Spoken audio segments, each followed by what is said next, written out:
Hello friends, आज हम explain करेंगे मूवी मैट्रिक्स रिजरेक्शन। इस वीडियो के आगे बढ़ने से पहले मैं आपको पुरानी मैट्रिक्स मूवीज को शॉर्ट में एक्सप्लेन करूंगा ताकि आपको ये मूवी की एक्सप्लेनेशन समझ आ जाए, क्योंकि मैट्रिक्स मूवी के 4 पार्ट्स हैं और ये मूवी की स्टोरी पुरानी मूवी की स्टोरी के साथ कोरिलेट करेगी। तो चलिए स्टोरी स्टार्ट करते हैं। बहुत साल पहले इंसानों ने अपने काम के लिए आर्टिफिशियल इंटेलिजेंस बनाई थी, पर कुछ साल बाद आर्टिफिशियल इंटेलिजेंस ने इंसानों पर हमला कर दिया। मशीन्स और इंसानों की लड़ाई हुई जिसमें इंसान हार गए और इंसानों की आबादी खत्म होने लगी। लड़ाई के दौरान इंसानों ने आसमान में काले बादलों का घेरा बना दिया, जिससे मशीनों को एनर्जी मिलने में प्रॉब्लम आने लगी। मशीन ने इंसानों के दिमाग से एनर्जी को निकालना शुरू कर दिया, पर ये एनर्जी ज्यादा दिन तक नहीं चली। फिर उन्होंने इंसानों के लिए एक वर्चुअल वर्ल्ड बनाया जिसे मैट्रिक्स कहते हैं। वर्चुअल वर्ल्ड इंसानों के सपनों में था। इंसान का दिमाग सपनों की दुनिया में बिजी रहता था और दिमाग बिजी होने के कारण दिमाग से एनर्जी निकलती थी और वो एनर्जी मशीन्स कंज्यूम करते थे। तो चलिए मूवी की मेन कहानी की तरफ बढ़ते हैं। मूवी की स्टार्टिंग में बहुत सारे गार्ड्स गन लेके एक रूम की तरफ जा रहे होते हैं। रूम में एक लड़की बैठी होती है। गार्ड्स उसे अपने हाथों को ऊपर करने को कहते हैं। वही बिल्डिंग के बाहर कोट सूट में कुछ एजेंट्स को दिखाया जाता है। पुलिस वाले उन एजेंट्स से कहते हैं कि हमारे आदमियों ने उन्हें पकड़ लिया है, आपको ऊपर जाने की कोई जरूरत नहीं है। पर एक एजेंट कहता है कि वो गार्ड्स मर चुके हैं, उस लड़की ने उन्हें मार दिया है।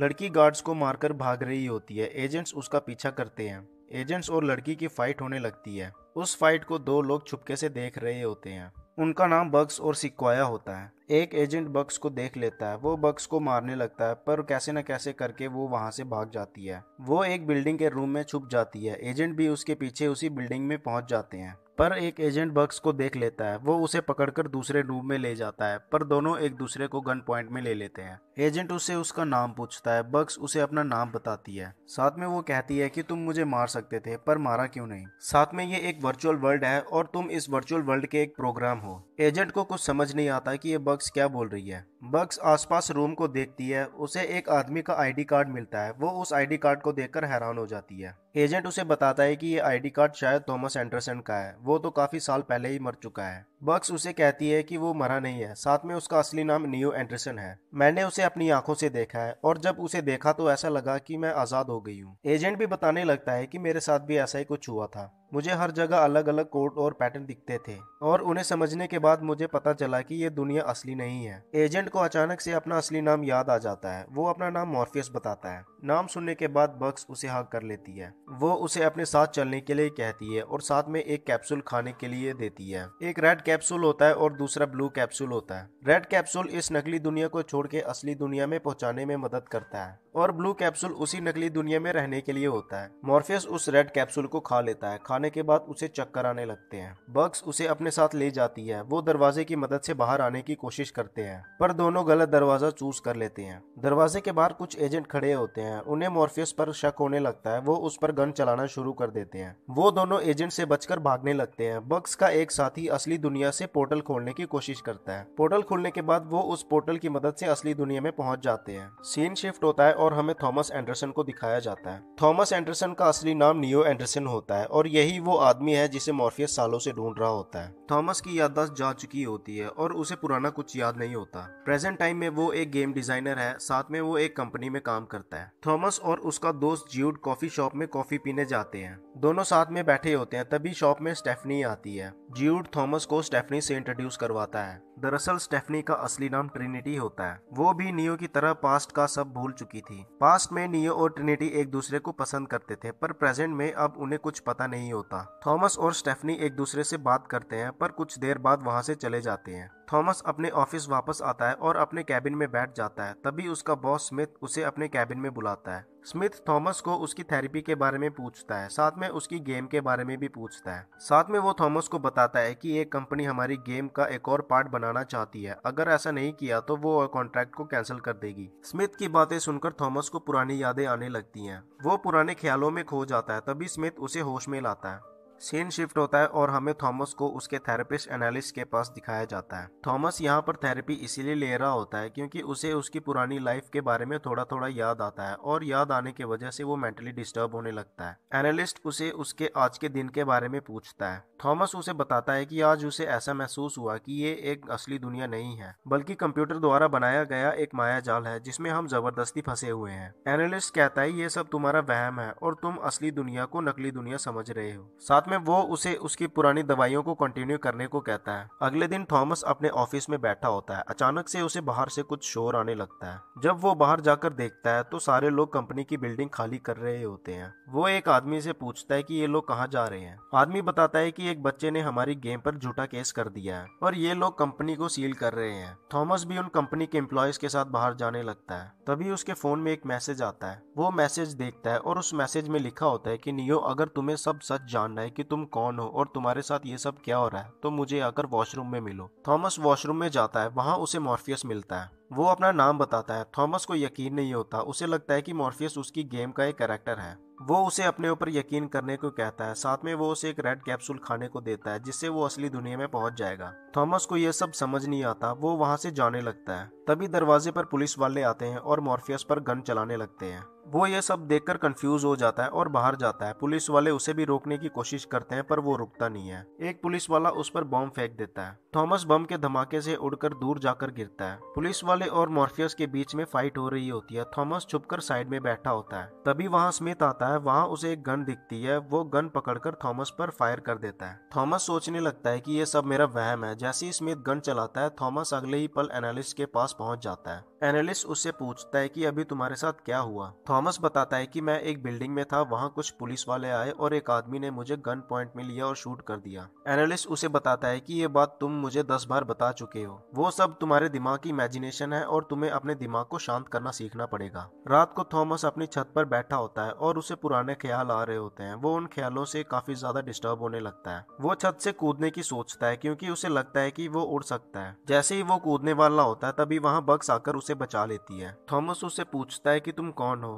बग्स बताती है कि अगर तुम्हें अपने बारे में जानना है तो तुम मेरे पीछे आओ। साथ में वो उसे एक टैटू दिखाती है जिसमें एक रैबिट बना होता है। थॉमस पहले कंफ्यूज होता है पर असलियत जानने के लिए वो उसके पीछे चल पड़ता है। थॉमस बग्स के पीछे एक अनजान कमरे में पहुंचता है जहां मॉर्फियस बैठा होता है। उस रूम में थॉमस की पुरानी वीडियो क्लिप्स चल रही होती है। थॉमस को थोड़ा थोड़ा समझ आने लगता है। मॉर्फियस थॉमस को एक रेड कैप्सूल खाने को देता है। जब वो उस कैप्सूल को खा लेता है उसका दिमाग चकराने लगता है। कुछ देर बाद वहाँ एजेंट्स भी आ जाते हैं। बग्स और मॉर्फियस थॉमस को एजेंट से बचाने लगते हैं। वो एक दरवाजे की मदद से ट्रेन में पहुंच जाते हैं। दरअसल मैट्रिक्स के वर्चुअल वर्ल्ड में दरवाजे एक पोर्टल की तरह काम करते हैं। ट्रेन में भी थॉमस और उनके साथियों पर हमला होने लगता है। उन लोगों को रियल वर्ल्ड में जाने के लिए एक पोर्टल दिखता है। सबसे पहले वो थॉमस को उस पोर्टल में डालते हैं। थॉमस पोर्टल की मदद से रियल वर्ल्ड में पहुंच जाता है। असली दुनिया में वो एक स्लीपिंग चैम्बर में होता है। वो जैसे ही उस चैम्बर से बाहर आता है वहाँ एक उड़ने वाली मक्खी जैसा रोबोट उसे अपने साथ उड़ा ले जाता है। वो आसपास देखता है। वहाँ बहुत सारे स्लीपिंग चैम्बर्स होते हैं। उस चैम्बर से इलेक्ट्रिसिटी प्रोड्यूस हो रही होती है। थॉमस को अब सब याद आ चुका है तो अब हम उसे नियो कहेंगे। रोबोट नियो को एक सीक्रेट जगह लेके आता है। वहाँ बग्स उसे कहती है कि आपका असली दुनिया में स्वागत है। नियो काफी कमजोर होता है। वो बेहोश होने लगता है। बग्स उसे दोबारा से रिकनेक्ट करके उसे वर्चुअल वर्ल्ड में भेज देती है। नियो को वर्चुअल वर्ल्ड में होश आती है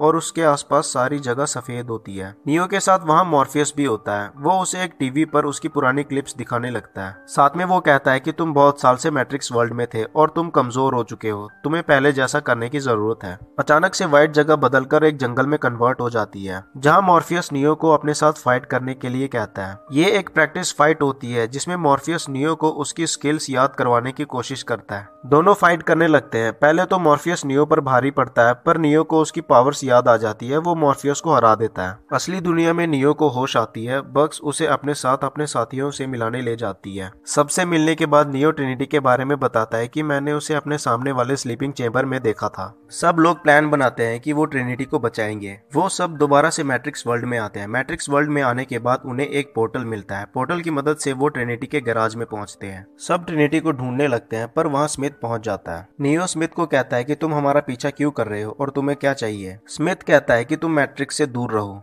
वो नियो को पकड़ने ही वाला होता है पर नियो स्मिथ से फाइट करने लगता है। दोनों की बहुत तगड़ी फाइट होती है। स्मिथ नियो पर भारी पड़ने लगता है पर कैसे न कैसे करके नियो अपनी पावर्स को जगाता है और स्मिथ को हरा देता है। नियो के सारे साथी फाइट के बाद इकट्ठा होते हैं। वो सब रियल वर्ल्ड में जाने के लिए तैयार होते हैं पर नियो अभी भी ट्रिनिटी से मिलना चाहता था। वो ट्रिनिटी को ढूंढने लगता है। गैराज में ट्रिनिटी काम कर रही होती है। वो उसके पास जाता है और उसे सब सच बताने की कोशिश करता है पर वहाँ एनालिस्ट आ जाता है। दरअसल ये सब एनालिस्ट ने किया होता है। साथ में वो मैट्रिक्स वर्ल्ड का नया बॉस होता है और इसी ने ही नियो और ट्रिनिटी की याददाश्त को मिटा दिया होता है। एनालिस्ट टाइम को धीमा करके ट्रिनिटी को मारने की कोशिश करता है। साथ में वो नियो को धमकी देता है कि अगर वो अपने चैम्बर में दोबारा से नहीं लौटा तो वो ट्रिनिटी को मार देगा।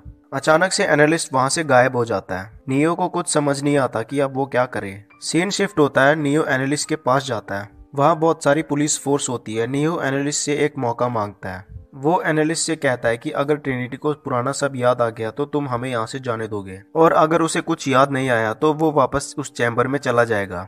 एनालिस्ट मान जाता है। तभी वहाँ ट्रिनिटी आती है। वो उसे सब याद दिलाने की कोशिश करता है, पर ट्रिनिटी को कुछ याद नहीं आता। एनालिस्ट नियो को अपने साथ लेके जाने लगता है, पर अचानक से ट्रिनिटी को सब याद आ जाता है। याद आने के बाद वो सबको मारने लगती है। एनालिस्ट मौका देखकर वहां से भाग जाता है। सारे पुलिस वाले नियो और ट्रिनिटी पर हमला करते हैं, पर दोनों उन सबको मार देते हैं। एनालिस्ट सारे शहर के लोगों की प्रोग्रामिंग चेंज कर देता है। सारे लोग बॉट्स बनकर नियो और ट्रिनिटी पर हमला कर देते हैं, पर फिर भी दोनों सबसे फाइट करते हैं। उन सब से बचने के लिए वो छत पर पहुंच जाते हैं। छत पर कुछ हेलीकॉप्टर्स आते हैं और उन पर फायर करने लगते हैं। नियो अपनी पावर से उन हेलीकॉप्टर्स को तबाह कर देता है। वो ट्रिनिटी को लेके बिल्डिंग से कूद जाता है, पर वो उड़ नहीं पाता। पर अचानक से ट्रिनिटी उड़ने लगती है। वो नियो को अपने साथ उड़ाकर एनालिस्ट के पास पहुंच जाती है। ट्रिनिटी एनालिस्ट को बहुत मारती है। पहले तो वो उसका जबड़ा तोड़ती है और उसे फिर ठीक कर देती है। एनालिस्ट उनसे कहता है कि लोगों को मेरी बनाई दुनिया पसंद है, तुम उस दुनिया को चेंज नहीं कर सकते, अगर चेंज करोगे तो वो उन्हें पसंद नहीं आएगी। ट्रिनिटी एनालिस्ट से कहती है कि हम बहुत कुछ चेंज करने वाले हैं, पर हम तुम्हें सिर्फ थैंक्स करने आए हैं क्योंकि तुमने हमें एक न्यू लाइफ दी है और एक नया चांस दिया है। फिर दोनों वहां से चले जाते हैं। इसी के साथ ये मूवी यहीं खत्म होती है। आई होप कि आपको ये वीडियो पसंद